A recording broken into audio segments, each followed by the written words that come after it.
Boa noite, hoje é dia 11 de março e vamos para o nosso devocional da noite. Mas antes, vamos começar com a nossa oração.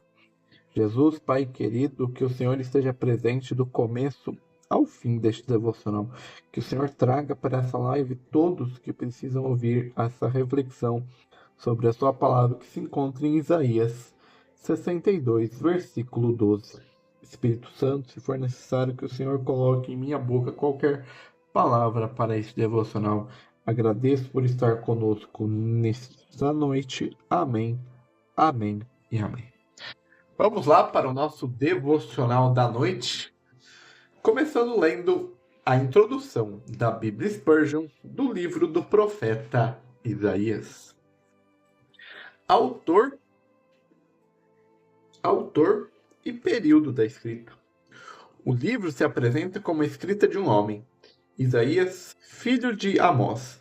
A inscrição do livro data sua atividade profética como abrangendo os reinados de 4 reis de Judá: Uzias, Jotão, Acás e Ezequias.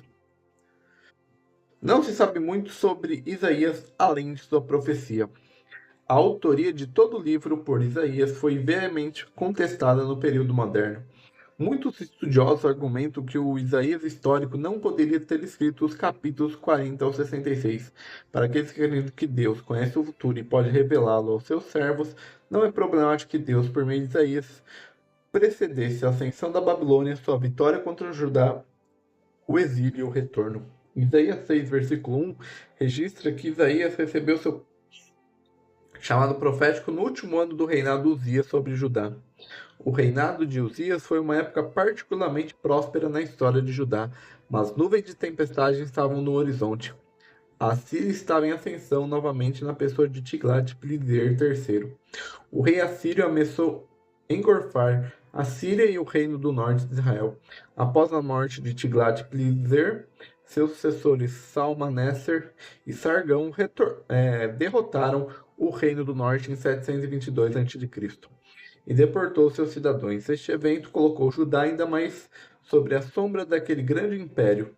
Texto 37 e 38 sugere que o profeta viveu até a morte de Senaqueribe, em 681 a.C. A visão de Isaías se estendeu além do século VIII, pelo resto do período do Antigo Testamento e além. Os autores do Novo Testamento citaram Isaías como encontrando cumprimento nos grandes eventos em torno de Jesus Cristo, o Messias e servo sofredor. Estrutura. O livro de Isaías é uma combinação de prosa e poesia. A prosa é encontrada principalmente nos capítulos 36 e 39, uma seção que é formada uma ponte entre as duas seções do livro. A poesia de Isaías é rica e variada. Ele escreveu hinos, poesia e sabedoria, e até poesia que se assemelha a uma canção de amor. A riqueza é vista no vocabulário de Isaías. Ele usou mais de 2.200 palavras diferentes em hebraico, muito mais variedade do que em qualquer outro livro do Antigo Testamento. Spurgeon em Isaías. Este é o caso quando Deus visita uma nação com julgamentos terríveis. Quando os judeus foram levados cativos para a Babilônia, os grandes homens da terra foram acorrentados e tratados como escravos comuns.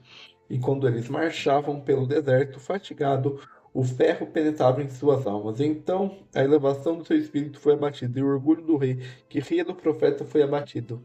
Deus tem maneiras maravilhosas de fazer as pessoas sentirem que são apenas pó, mas quando nada mais puder servir à sua vez, ele varrerá dinastias inteiras como alguém remove um formigueiro quando este te torna um incômodo. Uma das maiores obras da graça no coração é humilhar nosso orgulho.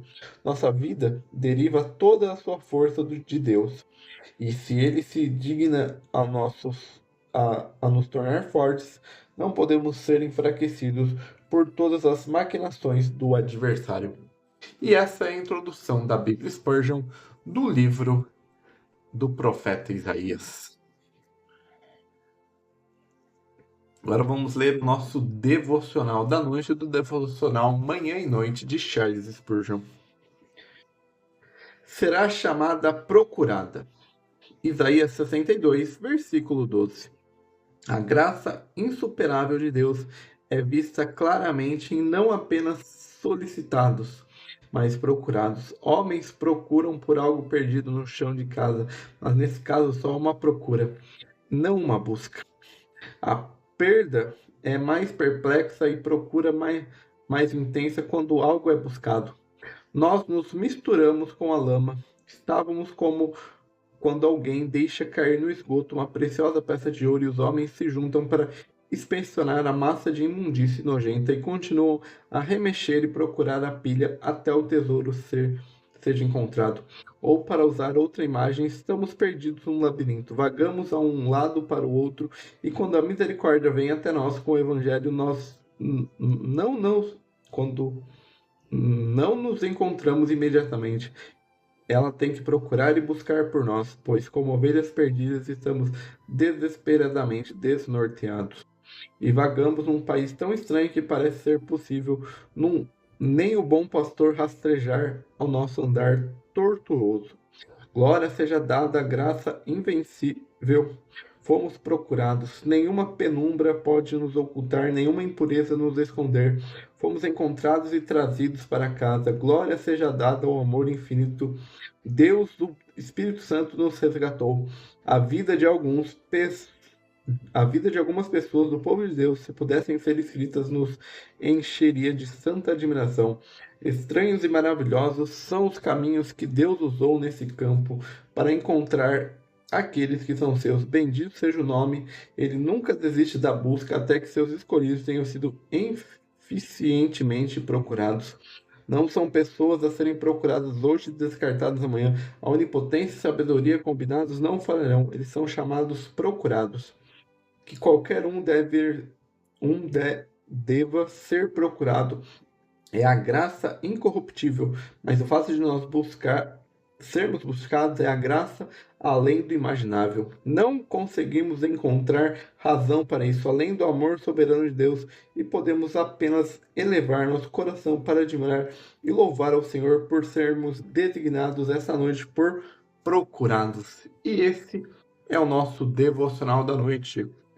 Amanhã nós temos o devocional do dia lá no Instagram. Na sexta também teremos o devocional do dia. E no sábado também. Então aqui no devocional da noite nós voltamos no domingo.